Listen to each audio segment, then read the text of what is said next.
রান্নাঘরে কাজ করছিলাম, গরমে ঘেমে উঠেছিলাম পুরোটা। ঘরে হাওয়া চলাচল না থাকায় একটু ভেজা ভাব লাগছিল গায়ে, কাপড়টাও স্যাঁতস্যাঁতে হয়ে উঠেছিল। শাড়ির আঁচলটা কাঁধের একপাশে হেলেছিল, খেয়াল করিনি ঠিক করে নেওয়ার কথা। এমন সময় টের পেলাম তার চোখ কোথাও আটকে গেছে, এক দৃষ্টিতে তাকিয়েছিল, ঠিক বুঝতে পারছিলাম না কোথায়। হঠাৎ করে তার হাতটা আমার কাঁধ ছুঁয়ে গেল হালকাভাবে, সেটা ইচ্ছাকৃত না অনিচ্ছাকৃত বোঝা মুশকিল, তবে সেই মুহূর্তটাকে আলাদা করে মনে থেকে গেল। আমার নাম ঝুমা, বয়স ৩৯ ছুঁই ছুঁই। আয়নার সামনে দাঁড়ালে এখনও মনে হয় বয়সটা যেন হঠাৎ থেমে গেছে কোথাও। গায়ের রং ফর্সা, চুল ঘন কালো। পাড়ার অনেকে বলে আমার চলাফেরায় আলাদা একটা ভঙ্গি আছে, যেটা নজরে পড়ে যায় সহজেই। শাড়ি পরি ঢিলে ঢালা করে, আর ব্লাউজটাও বেশ আরামদায়ক মাপে। আমি জানি আমার হাঁটার ধরন, কথা বলার ছন্দ, এই সব কিছু পাড়ার অনেকের চোখে পড়ে। মহিলারা অনেকে মুখ চেপে হাসে, পুরুষরা চুপচাপ দেখে রাখে। আমি কখনো সংসার করিনি, ছোটবেলাতেই মা বাবা মারা গেছে। তারপর থেকেই মানুষদের বাড়িতে কাজ করতে করতেই বড় হয়ে উঠেছি। রান্না, ঘর মোছা, কাপড় ধোয়া, যা কিছু কাজ দরকার সব করি। তবে কাজের বাইরেও আমার একটা আলাদা পরিচয় আছে। লোকজন আমাকে চেনে, কারণ আমি গান গাই, ফেসবুকে মাঝে মাঝে রিল করি, হাসি খুশি থাকি। আমার গলায় যেন সবসময় একটা সুর লেগে থাকে, আর কোমরে থাকে কাজের তাল। আমি জানি আমার উপস্থিতি ঘরের পরিবেশে আলাদা প্রভাব ফেলে। পাড়ার এই দিকটায় অনেক বাড়িতে কাজ করেছি। কারো সংসারে কথা নেই, কারো ঘরে সম্পর্কের টান নেই, কোথাও আবার এমন বাড়তি দূরত্ব যেটা বোঝা যায় বলা যায় না। এই সব বুঝেই চলতে হয় আমাদের মতো মানুষদের। আমি এক একটা বাড়িতে গিয়ে বুঝে ফেলি কোথায় কি চলছে, না বলে না শুনেই। কিছুদিন হলো আমি কাজ নিয়েছি নরেন্দ্রবাবুর বাড়িতে। ৩ তলা বাড়ির নিচতলায় ওনার ফ্ল্যাট। বয়স ৫০-এর মতো হবে, চেহারায় চিন্তাভাবনার ছাপ, চোখে একটা ধীর ভাব। কিন্তু মাঝে মাঝে মনে হয় অনেক কিছু বোঝেন উনি, আবার অনেক কিছু বোঝাতে চানও না। যেদিন প্রথম কাজে যাই উনি খাটে বসে মোবাইল ঘাঁটছিলেন। আমি ঘরে ঢুকতেই চোখ তুলে তাকালেন। সেই এক নজরেই মনে হলো এই চোখ চুপচাপ হলেও অনেক কিছু বলে ফেলে, যেটা মুখে বলা হয় না। নরেন্দ্রবাবুর স্ত্রী অনন্য ম্যাডাম খুব ভদ্রমহিলা, শান্ত ধীরস্থির, তবে নিজেকে নিয়ে তেমন ভাবেন না। চেহারার একরকম ক্লান্তি আর দুশ্চিন্তার ছাপ। ওনার আচরণ সবসময় নম্র, কিন্তু কোথাও যেন একটা দূরত্ব রয়ে গেছে সংসারের ভেতরে। এই সংসারে অনেক কিছু আছে, কিন্তু অনেক কিছুই নেই। আমি রান্নাঘরে পেঁয়াজ কাটছিলাম, হাতে ছুরি চলছিল, কিন্তু মনটা অন্য কোথাও। মনে হচ্ছিল কেউ যেন পেছন থেকে তাকিয়ে আছে। ঘাড় না ঘুরিয়েও জানি সেই দৃষ্টিটা কার। ঘরের হাওয়ায় একটা অজানা উত্তাপ টের পাওয়া যাচ্ছিল। আমি কিছু বললাম না, তাকালামও না।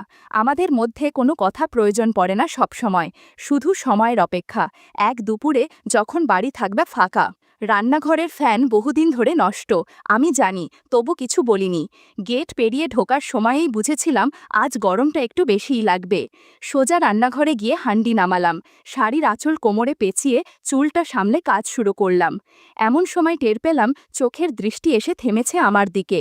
আমি ঘাড় না ঘুরিয়েও বুঝতে পারলাম নরেন্দ্রবাবু সোফায় বসে আছেন, চায়ের কাপ আর পেপারের আড়ালে থেকে চুপচাপ তাকিয়ে আছেন রান্নাঘরের দিকে। আমি তখন হাঁটু গেড়ে আলু কুড়োচ্ছিলাম, আঁচলটা একপাশে সরে গিয়েছিল, ঠিক করিনি। আমার ঘাড়ে ঘাম জমেছে, আর চারপাশের গরমে কাজ করতেও কষ্ট হচ্ছিল। এমন সময় আমি হালকা গলায় বললাম, বাবু ফ্যানটা কবে ঠিক করাবেন? উনি হেসে বললেন, এই গরমে তোমাকে দেখলে মনটাই ভালো হয়ে যায় ঝুমা। আমি শান্ত স্বরে বললাম, গরমে কেউ ভালো লাগে নাকি? উনি বললেন, সবাই না, কিছু মানুষ হয়। আমি তখনও পেঁয়াজ কাটছিলাম, চোখ জ্বলছিল, কিন্তু পানি পড়ছিল না।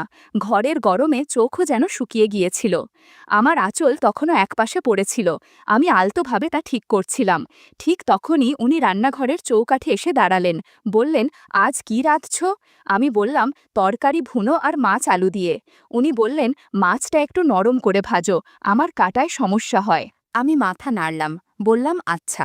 আমি নিচু হয়ে কড়াই নামাচ্ছিলাম, এমন সময় পেছন থেকে একটা নিঃশব্দ উপস্থিতি টের পেলাম। উনি পিছনেই ছিলেন, এটা বুঝে নিলাম। আমি ধীরে উঠে দাঁড়ালাম, উনি সামান্য সরে দাঁড়ালেন। তারপর বললেন, তোমার কাজে একটা পরিচিত গন্ধ আছে, যেটা ঘরকেও অন্যরকম করে তোলে। আমি একটু ঘুরে বললাম, এই কথা বউয়ের সামনে বলেন না কেন? উনি হেসে বললেন, সব বোঝে সে, চুপ থাকলেই শান্তি পায়। আমি আর কিছু বললাম না, চামচে কারকারি নেড়েই যাচ্ছিলাম।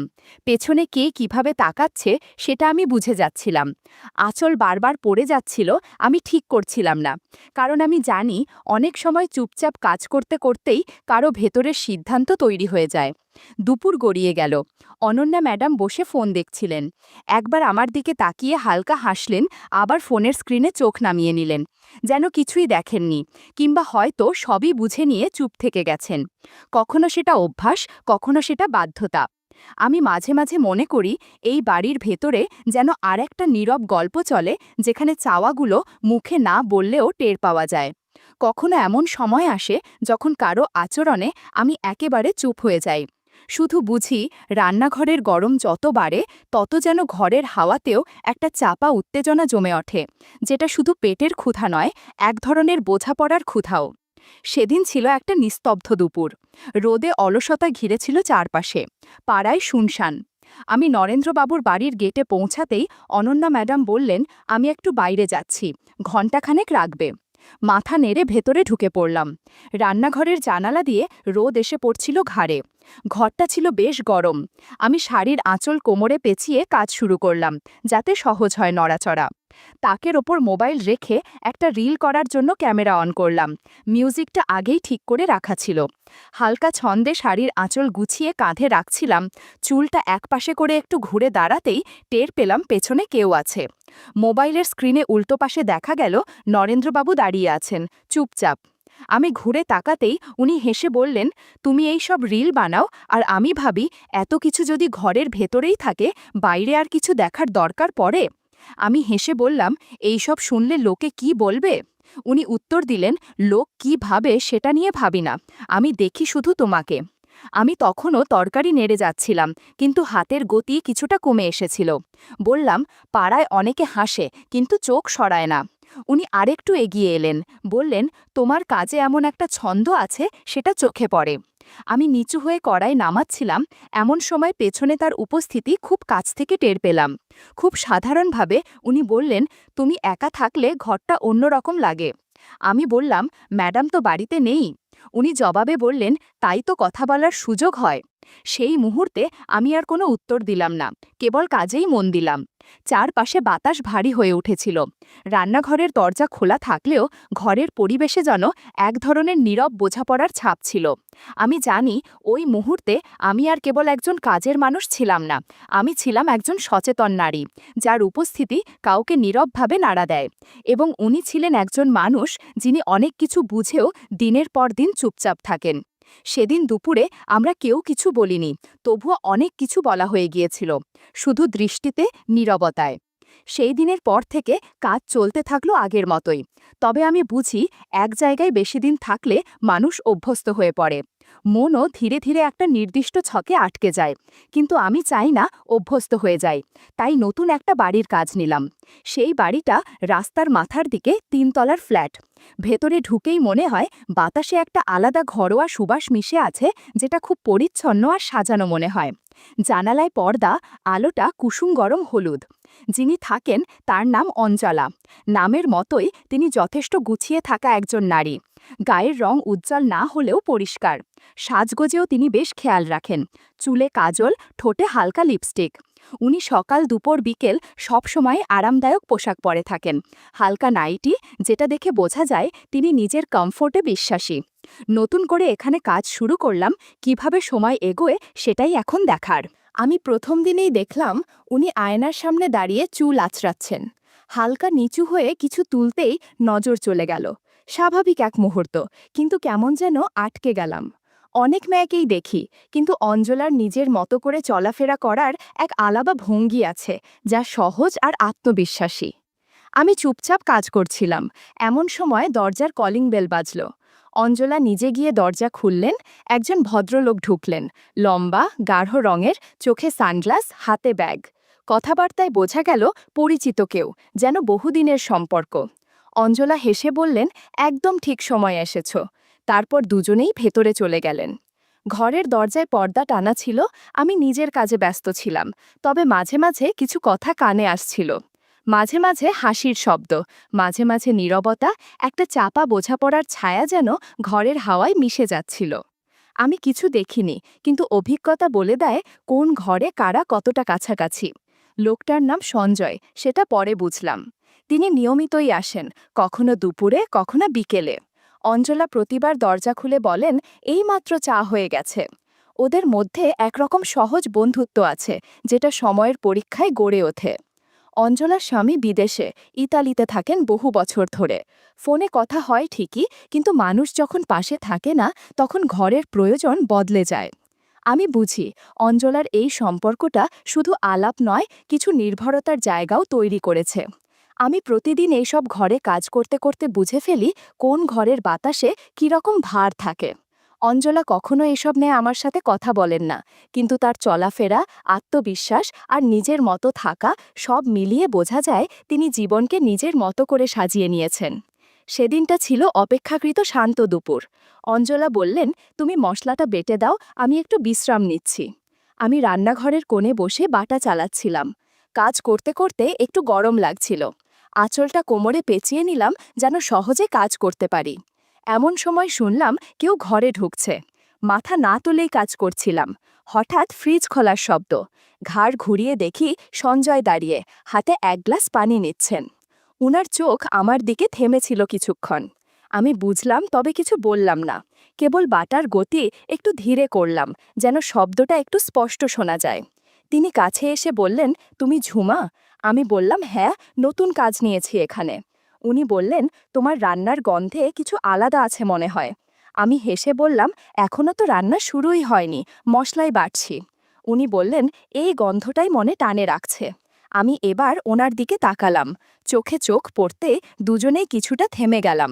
কয়েক মুহূর্ত নীরবতা। তারপর আমি বললাম, চা করে দিচ্ছি, বসুন। উনি বললেন, না, বেশি সময় নেই, তবে তোমাকে দেখে মনে হচ্ছে সময় একটু থেমে থাকুক। আমি আবার বাটার দিকে মন দিলাম, কিন্তু এবার গতি ছিল একটু আলগা, একটু শান্ত, যেন শব্দটা ঠিকঠাক পৌঁছায়। উনি পাশে দাঁড়িয়েই ছিলেন। আমি বললাম, দিদি ঘুমোচ্ছেন মনে হয়। উনি বললেন, ক্লান্ত বলছো, অথচ তোমারই মুখে পরিশ্রমের ছাপ বেশি। আমি হাসলাম না, কিছু বললাম না, শুধু হাত চালাতে লাগলাম। বাইরে বিকেলের আলোটা ঘরের ভিতর ঢুকছিল। সব কিছু যেন এক ধরনের থেমে থাকা সময়ের মধ্যে আটকে গিয়েছিল। আমি ধীরে উঠে দাঁড়ালাম, মশলার হাঁড়িটা তাকের ওপর রাখলাম, তারপর পেছনে না তাকিয়েই বললাম, শব্দ ছাড়া কথা আপনি বুঝতে পারেন? ও হেসে বলল, যারা না বলেও অনেক কিছু বোঝে তারাই এসব বুঝতে পারে। আমি একবার চোখ তুলে তাকালাম। ওর চোখে এক ধরনের গভীরতা ছিল, যেটা সবসময় কথায় প্রকাশ হয় না। আমি আর কিছু বললাম না, শুধু জিজ্ঞাসা করলাম, চা লাগবে? সে বলল, চা নয়, আজ শুধু এই ঘরের গন্ধটুকুই মনে রাখব। তারপর এক গ্লাস পানি হাতে নিয়ে ধীরে সরে গেল, কিন্তু তার উপস্থিতির একটা ছাপ থেকেই গেল। আমি আবার কাজে মন দিলাম। মশলার গন্ধ এবার যেন রান্নাঘরের বাইরে পর্যন্ত ছড়িয়েছিল।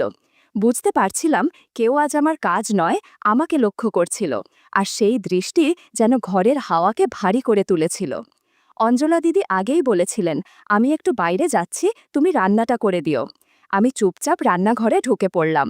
ঘরে বাতাস কম ছিল, কাজ করতে গিয়ে হালকা অস্বস্তি হচ্ছিল। এমন সময় আবার দরজার ঘণ্টা। সঞ্জয় এলেন, হাতে ব্যাগ, মুখে সেই চেনা হাসি। দিদি নেই? আমি মাথা নাড়লাম। উনি এসে দাঁড়ালেন ফ্রিজের পাশে। কিছুক্ষণ চুপ থাকার পর বললেন, তুমি আজ বেশ চুপচাপ।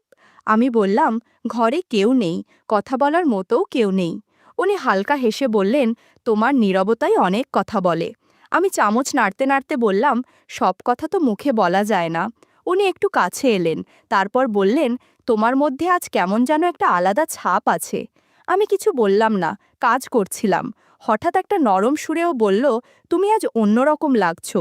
আমি সেদিকে ফিরলাম না, কিন্তু বোঝা যাচ্ছিল কথা নয়, বোঝাপড়া হচ্ছে। একসময় আমি ধীরে পেছন ফিরে তাকালাম। চোখে চোখ পড়তেই এক মুহূর্ত যেন থেমে রইল। একটা শব্দ ভার পড়ে যাওয়া, মেঝেতে ঠোকা লাগলো, তবুও কেউ চমকালো না। আমি জানতাম সেই মুহূর্তে আমি আর শুধু একজন কাজের লোক নই, আমি হয়ে উঠেছি একটা উপলব্ধি, একটা এমন উপস্থিতি যাকে কেউ হয়তো শব্দ না করেও মনে রাখে। সন্ধ্যা নামছিল। জানালার পাশে দাঁড়িয়ে আয়নার দিকে তাকালাম। আলো এসে পড়ছিল মুখে, একদিকে ছায়া। শাড়িটা একটু এলোমেলো ছিল, আমি নিজেই গুছিয়ে নিলাম। আয়নায় চোখ রেখে নিজেকে দেখলাম, আমি কি কেবল কাজের জন্য ঝাড়ু, বাসন, রান্না? না, আমি একজন সম্পূর্ণ নারী, নিজের মতো করে ভাবি, চলি, স্বপ্ন দেখি। নরেন্দ্রবাবু, সঞ্জয়, অঞ্জলার মতো মানুষের চোখে আমি কেবল একজন গৃহকর্মী নই, আমি এক অনন্য উপস্থিতি, যাকে কেউ মন দিয়ে দেখে, কেউ অনুভব করে, আর কেউ হয়তো কেবল পাশে এসে দাঁড়িয়ে চুপচাপ কিছু বোঝে। আমি মোবাইলটা তুললাম, একটা ছোট্ট ভিডিও করলাম, আয়নার সামনে দাঁড়িয়ে হালকা হাসলাম, ক্যাপশন দিলাম, এই আমি শুধু কাজের না, আমি নিজেই এক গল্প। তারপর জানালার দিকে তাকিয়ে দাঁড়িয়ে রইলাম। বাইরের হাওয়ায় একরকম প্রশান্তি, ঠিক যেন আমি অপেক্ষা করছি এই প্রতিদিনের ভিতরেও একদিন যদি কেউ দেখে নেয়